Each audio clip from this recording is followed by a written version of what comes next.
আলু সেদ্ধ হচ্ছে, আর একদিকে হচ্ছে ভাত চাল ফুটছে।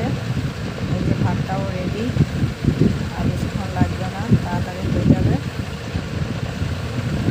হয়ে গেলে পরে একসঙ্গে আবার মাখানো হবে, আলু ভাজতে হবে। আলুটা সেদ্ধ হওয়ার পর এই যে আলু হয়ে গেছে সেদ্ধ।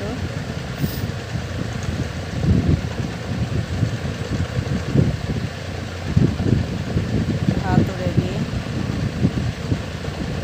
এই যে ভাত ফুটছে, ভাতও রেডি। ভাতটাকে আবার ঝরানো হবে মশলাটা।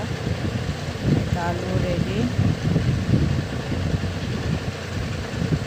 হয়ে গেছে, ভাত রেডি, তরকারিটা রেডি, মাংসটা, আলুটাও হয়ে গেছে ভাজা। এবার একসঙ্গে মিক্স করা হবে। প্রথমে হচ্ছে দেখো বেরেস্তা করা হয়েছে, মানে তোমার ঘি দিয়ে পেঁয়াজটাকে গরম করে নেওয়া হয়েছে, বেরেস্তা করে দেওয়া হলো। তারপরে আবার আস্তে আস্তে যে আলু দেওয়া হলো।